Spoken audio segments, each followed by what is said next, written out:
March 4 വിശുദ്ധ കാസിമീർ. പോളണ്ടിലെ രാജാവായിരുന്ന കാസിമീർ മൂന്നാമൻ്റെയും ഓസ്ട്രിയയിലെ Elizabeth രാജകുമാരിയുടെയും 13 മക്കളിൽ മൂന്നാമത്തെ ആളാണ് കാസിമീർ രാജകുമാരൻ. 1458 ഒക്ടോബർ 5-ാം തീയതിയാണ് അദ്ദേഹം ജനിച്ചത്. കുമാരനെ പഠിപ്പിച്ചിരുന്ന കാനൻ ജോൺ ഡുഗ്ലോസ ബാലനിൽ ദൈവഭക്തിയും പ്രാർത്ഥനാശീലവും പ്രായശ്ചിത്ത തൃഷ്ണയും അങ്കുരിപ്പിച്ചു. ജ്യേഷ്ഠൻ ഉലാദിസ്ലാസ് ബൊഹീമിയയിലെ രാജാവായി. അനുജൻ ജോൺ ആൽബർട്ട് പോളണ്ടിൽ പിതാവിൻ്റെ പിൻഗാമിയായി വാണു.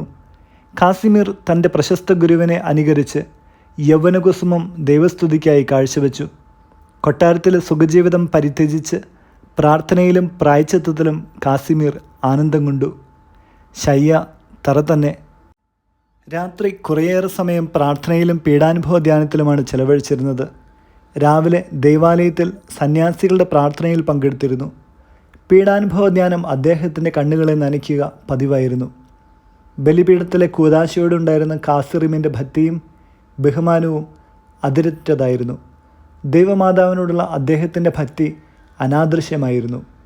കാസിമിറിൻ്റെ നാമത്തിൽ കാണുന്ന ദൈവമാതൃകീർത്തനം എന്നും അദ്ദേഹം ആലപിക്കുമായിരുന്നു. 15-ാമത്തെ വയസ്സിൽ ഹംഗറിയിലേക്ക് ഒരു സൈന്യത്തെ നയിച്ചെങ്കിലും സമരം ചെയ്ത് രാജസ്ഥാനം നേടാതെ മടങ്ങിപ്പോരുകയാണ് ചെയ്തത്. പിതാവിന് അതിഷ്ടമാകാത്തതിനാൽ കാസിമീർ ഉടനടി ക്രാക്കോവിലേക്ക് മടങ്ങാതെ ഡോബ്സ്കിയിൽ താമസിച്ചു പ്രായശ്ചിത്തമനുഷ്ഠിക്കുകയാണ് ചെയ്തത്. പല വിവാഹാലോചനകളും ഉണ്ടായെങ്കിലും അദ്ദേഹം ബ്രഹ്മചാരിയായി തന്നെ തുടർന്നു. അധികം താമസിയാതെ ക്ഷയരോഗം പിടിപെടുകയും 25-ാമത്തെ വയസ്സിൽ മരിക്കുകയും ചെയ്തു. പ്രഭാഷകൻ 40-ാം അധ്യായം 26-ാമത്തെ വാക്യം. ധനവും ബലവും ഹൃദയത്തെ ഉത്തേജിപ്പിക്കുന്നു. ദൈവഭക്തി ഇവയേക്കാൾ അഭികാമ്യമാണ്. അതുവഴി നഷ്ടമുണ്ടാകുന്നില്ല. ദൈവഭക്തന് അന്യസഹായം തേടേണ്ടതില്ല. വിചിന്തനം. നീർപ്പോള പോലെയുള്ള ലോകസന്തോഷങ്ങൾ വെട്ടിത്തിളങ്ങും. അവ മായയാണെന്ന് മനസ്സിലാക്കുവാൻ കഴിയുന്നവർ ആധ്യാത്മിക ജീവിതത്തിൽ പുരോഗമിക്കുന്നു. സ്വാർത്ഥ പ്രതിപത്തിയുടെ ശവകുടീരത്തിലെ ആധ്യാത്മികതയുടെ കതിര് തഴച്ചു വളരുകയുള്ളൂ.